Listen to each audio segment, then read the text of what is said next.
जर का मनोजदादा जरांगे पाटलांच्या केसाला जरी धक्का लागला तर हा मराठा समाज शांत बसणार नाही। सातारा गॅजेटर लागू करावं या आणि आणखीन 17 मागण्यांसाठी दहिवडीमध्ये आमरण उपोषण सुरू। दहिवडी तालुका माण येथे मराठा समाजाच्या आरक्षणासाठी प्रशासनाने त्वरित सातारा गॅजेट लागू केले पाहिजे तसेच विविध 17 मागण्यांसाठी आंदोलनकर्ते सोहम शिर्के यांनी आमरण उपोषण सुरू केले आहे।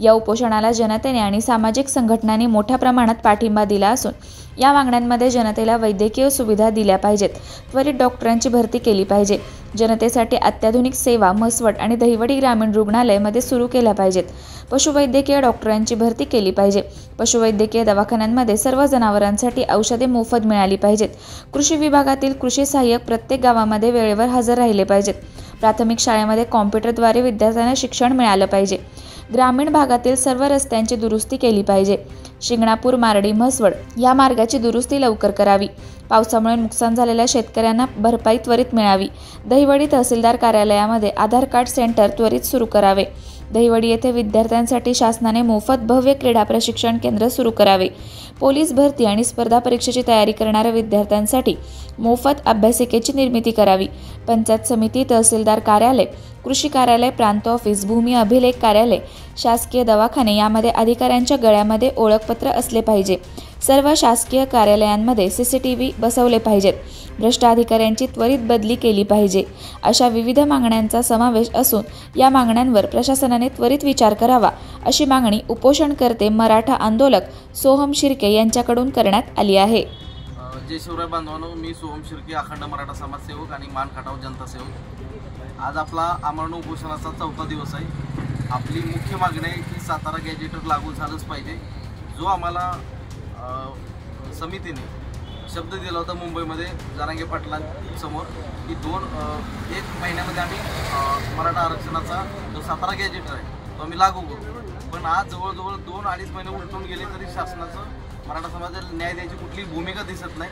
म्हणून आम्हाला यावरून उपोषण करावं लागतंय आणि आमची ठाम मागणी आहे की जोपर्यंत सातारा गॅजेटरवरती तुम्ही लिखित आश्वासन देत नाही तोपर्यंत आम्ही आमरण उपोषण सोडणार नाही।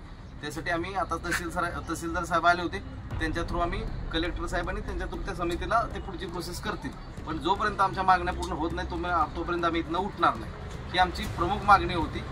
आणि दुसरी गोष्ट, आम्ही मान खटावच्या जनतेच्या प्रमुख मागण्या काय घेतल्या होत्या, 17 मागण्या घेतल्या होत्या, तर त्याच्यावरती सुद्धा तहसीलदार साहेब, BDO साहेब आणि त्या विभागाचे अधिकारी येऊन आमच्यासोबत त्यांनी पूर्ण गोष्टीवरती चर्चा केली आणि त्याच्यावरती सुद्धा आम्हाला ते प्रत्येक गोष्टीसाठी टाईम बॉन्ड लिहून देणार आहेत। त्याच्यामध्ये शिक्षण विभाग असेल, आरोग्य विभाग असेल, पशुसंवर्धन विभाग असेल, त्याच्यानंतर लाडकी बहीण योजना असेल, कृषी विभागात जे आता पावसामुळे शेतकऱ्यांचं नुकसान झालं त्याच्या नुकसानीचे नुकसान भरपाई भेटावी त्याच्याबद्दलचं असेल, महसूल विषय असेल, असे 17 मुद्दे घेतले होते आपण, तर त्याच्यावरती सुद्धा समाधानकारक चर्चा झाली। फक्त आम्हाला ते लिखित स्वरूपात त्यांनी प्रत्येक गोष्टीवरती द्यायचं आहे, तर ते आता देतील, मग त्याच्यानंतर आम्ही त्याच्यावरती पण पुढे विचार करू की आमच्या मान खटावसाठी मागण्या आहेत आणि सोबत जी महत्त्वाची मागणी आहे ज्याच्यासाठी आम्ही उपोषणाला बसलोय ती म्हणजे सातारा गॅजेटर लागू झालंच पाहिजे आणि ती मागणी पूर्ण झाल्याशिवाय आम्ही माघार घेणार नाही। आमचे दैवत संघर्षयोद्धा मनोज जरांगे पाटील साहेब यांच्यावर जो आज भ्याड हल्ला करण्याचा जो प्रयत्न केला आहे त्याबाबत मला सरकारला एवढंच सांगायचं आहे की जर का मनोजदादा जरांगे पाटलांच्या केसाला जरी धक्का लागला तर हा मराठा समाज शांत बसणार नाही, त्याचं प्रत्युत्तर त्याच शब्दामध्ये दिलं जाईल। त्यामुळं वेळेत प्रशासनानं काळजी घ्यावी आणि आमच्या मनोजदादा जरांगे पाटील साहेबांना Z+ सिक्युरिटी द्यावी, कारण तुम्ही बघताय त्यांच्या आजूबाजूला करोडो समाज असतो आणि ते कुठल्याही जातीमध्ये भेदभाव करत नाही, जे कोणी येईल त्यांचं मोस्ट वेलकम असतं त्यांच्याकडून। त्याच्यामुळे सरकारनेच त्याची व्यवस्था करावी की त्यांना Z+ सिक्युरिटी कशी भेटेल आणि त्यांना त्यांच्या जीवाला धोका कसा होणार नाही याच्यावरती सरकारने गांभीर्याने विचार करावा, नसेल तर आम्ही रस्त्यावरती येऊ आणि मोर्चाला सुरुवात करू। आम्ही आज दहिवडी येथे सकल मराठा समाज साताराच्या वतीने सोहम शिर्के हे आंदोलन करत आहेत गेली 4 दिवस आणि त्या आंदोलनामध्ये प्रमुख मागणी आहे सातारा गॅजेटर लागू झालं पाहिजे आणि कुणबी प्रमाणपत्र सुलभतेने मिळाली पाहिजे, तसेच त्यांच्या स्थानिक मागण्या 17 ज्या होत्या यासाठी आम्ही आज भेट देण्यासाठी इथे आलेलो आहे। या दरम्यान प्रशासकीय लेवलवर तहसीलदार व BDO येऊन गेले, स्थानिक मुद्द्यावर चर्चा झाली त्यानंतर सातारा गॅजेटरवरही सविस्तर चर्चा झालेली आहे. पण ते प्रमाणपत्र सुलभतेने देण्याबाबत पुन्हा जात प्रमाण पडताळणी बाबतीत चर्चा झालेली आहे. आणि आम्ही आता लिखित स्वरूपामध्ये त्यांच्याकडे कॉन्क्रिटिक मागण्या देणार आहोत. त्याच्यावर ते समोरून उत्तर देतील. आज आपण नंतर आज पाहणार आहोत. तरी मी समाज बांधवांना एक विनंती आहे, हा लढा हा पुन्हा एकाचा नाही, 4 दोघांनी लढून चालणार नाही, पूर्ण समाजाने उतरलं पाहिजे. त्याशिवाय हे सरकार आपल्याला न्याय देऊ शकत नाही. नमस्कार, मी डॉक्टर विकास देशमुख, सकल मराठा समाज अध्यक्ष मायनी विभाग. आज या ठिकाणी आम्ही दहिवडी येथे आमचे समाज बांधव सन्माननीय सोमजी शिर्के, आज त्यांचा आमरण उपोषणाचा 4था दिवस आहे. या आमरण उपोषणासाठी प्रमुख ज्या मागण्या आहेत की सातारा गॅजेट, जे महाराष्ट्र शासनानं आम्हाला 2 सप्टेंबर रोजी आझाद मैदान या ठिकाणी आश्वासन दिलं तर की सदर गॅजेट आम्ही 1 महिन्याच्या पश्चिम महाराष्ट्रात लागू करू आणि याचा सर्व सकल मराठा बांधवांना फायदा होईल. पण आज 2 महिने होऊन सुद्धा हे गॅजेट मंजूर केलेलं नाही, त्यातल्या त्रुटी दूर केलेल्या नाही. समिती गठीत केलेली आहे, पण समितीचं कामकाज हे अत्यंत धीम्या गतीनं चालू झाले असं दिसतंय.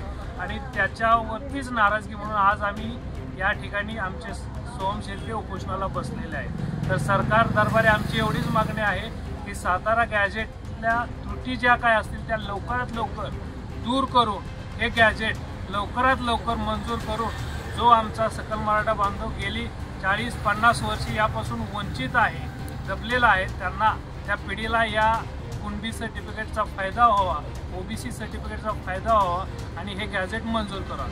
त्याचबरोबर या ठिकाणी स्थानिक लेवलच्या ज्या काही अडचणी असतील, ज्या सोम शिर्केंनी त्यांच्या निवेदनाद्वारे सांगितलेलं आहे, पशुवैद्यकीय असतील किंवा वैद्यकीय दवाखान्यातील अडचणी असतील, रस्त्याच्या अडचणी आहेत, लाडक्या बहिणींच्या अडचणी आहेत, आमच्या सामान्य शेतकऱ्यांच्या अडचणी आहेत, परत जे काही इतर अडचणी आहेत त्या सर्व प्राथमिक गरजांच्या अडचणी सामान्यतः दिसून येत आहेत. आज भारत देश स्वातंत्र्य होऊन सुद्धा जर लोकांच्या स्थानिक गरजांच्या ह्या पूर्ण होत नसेल तर हे खरं विचार करण्याची वेळ आलेली आहे. तर आमचं शासन दरबारी एवढंच मागणं आहे की लवकरात लवकर ह्या सर्व ज्या काही आमच्या निवेदनाद्वारे मागण्या आहेत त्या मंजूर कराव्या, शासन दरबारी त्या पोचवाव्या.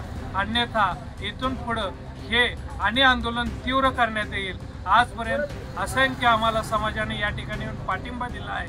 आमचे OBC बांधव असतील, मुस्लिम बांधव असतील, इतर दलित बांधव असतील, हजारो संख्येनं रोज या ठिकाणी येत आहे, आमच्या या उपोषणाला पाठिंबा देत आहे. आमच्या भागातूनही असंख्य आमचे सकल मराठा बांधव हजारोंच्या संख्येने या उपोषणास्थळी येत आहेत आणि पाठिंबा देत आहेत. याची दखल लवकरात लवकर प्रशासनाने घ्यावी, कारण गेले 4 दिवस आमचे सोम शिर्के हे अण्णाविना या ठिकाणी उपोषणाला बसलेले आहेत. आज 4था दिवस आहे. 4 दिवस उपोषण करणे म्हणजे आज त्यांच्या आरोग्यावर सुद्धा परिणाम होत आहे. त्यांचा BP लो झालेला आहे, शुगर लो होत आहे, त्यांची तब्येत खालवलेली आहे. जर का सोम शिर्केंना बरे वाईट काय झाले तर याची संपूर्ण जबाबदारी ही शासनाची नाही आणि येणाऱ्या परिणामाला हे शासन जबाबदार असेल. या ठिकाणी मी असे जाहीरपणे सांगू इच्छितो. तर लवकरात लवकर शासनाने आमच्या मागण्यांचा विचार करावा आणि त्या सर्व मागण्या टाइम बॉम्बमध्ये लेखी स्वरूपात कधी मंजूर करणार हे आम्हाला सांगावे. एवढंच बोलतो. जय हिंद, जय महाराष्ट्र. सगळ्यांना जय शिवराय.